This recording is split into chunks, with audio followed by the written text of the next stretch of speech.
မန္တလေးမှာမြို့မိရုပ်ရှင်တော်မြတ်ကြီးပါဒီမှာအပေါက်မှာလည်းတည်နေတာပါအခုဒါကတော့ကျွန်တော်ဒါခပြက်ဘက်ကိုပြန်ပြီးတော့သွားမယ်ပေါ့နော်ခပြက်ဘက်ကနေပြီးတော့ကျွန်တော်ဖျားရှိမုတ်ကနေပြီးတော့ဝင်မှာပေါ့နော်ကျွန်တော်ရိုက်ပြတာပါရမ်းပြောကြကောင်းပါတယ်ကျွန်တော်တို့ဗုဒ္ဓဘာသာမြန်မာလူမျိုးတွေရဲ့အထွတ်မြတ်နေ့ဖြစ်တဲ့ဝါဆိုလပြည့်နေ့ဆိုတော့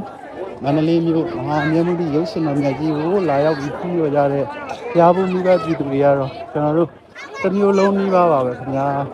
ဟိုးဘက်တောင်ဘက်မုတ်တွေမှာရောကျွန်တော်အဲ့ဘက်တွေလည်းမရောက်သေးပါဘူးအဲ့ဘက်မှာလည်းအပြည့်ပါပါကင်တွေလည်းအပြည့်ပါလူတွေလည်းအပြည့်ပါခုမြင်တဲ့အတိုင်းပါပဲခင်ဗျာကျွန်တော်ရိုက်ပြတဲ့အတိုင်းပါပဲโอเคကျွန်တော်နဲ့တူဖျားကြီးကိုဆက်ပြီးတော့သွားဖို့မယ်ဗျာအားလုံးလိုက်ခဲ့ကြပါအောင်နော်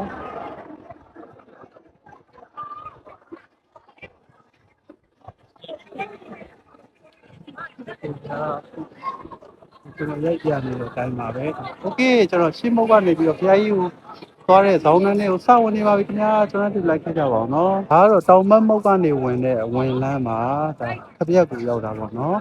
ကျွန်တော်မန္တလေးသူမန္တလေးသားတွေကတော့သိပါတယ်ဒါကိုခပြက်လို့ခေါ်ပါတယ်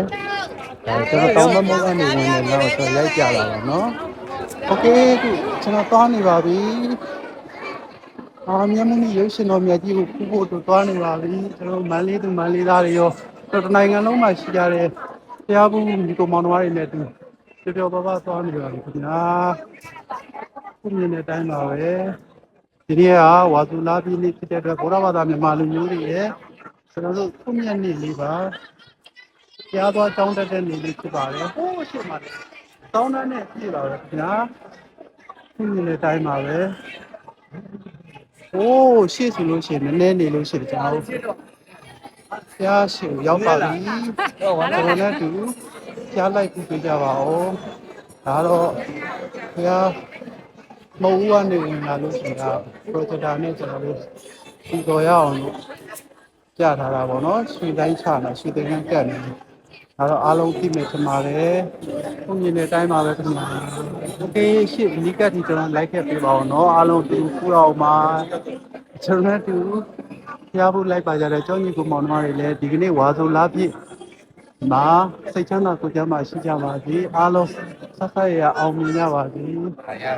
စီးပွားလက်လာပါတယ်လည်းကြီးခဲ့ပြီးတော့တနေ့တခြားကျမ်းမာရေးတွေရောစီးပွားရေးတွေရောပညာရေးတွေရောအလုပ်ကိုင်တွေရောအားလုံးစင်ပြေချောမွေ့ကြပါစေလို့ဆုတောင်းပါတယ်မြတ်စွာဘုရားရှိခိုးတော်မူကြီးတွေမဟာကရုဏာတော်မဟာမေတ္တာတော်တွေကိုရရှိပိုင်ဆိုင်ကြပါစေလို့ကျွန်တော်အနေနဲ့ဆုတောင်းပေးပါတယ်ခင်ဗျာโอเคတနည်းနဲ့နီးလာပါ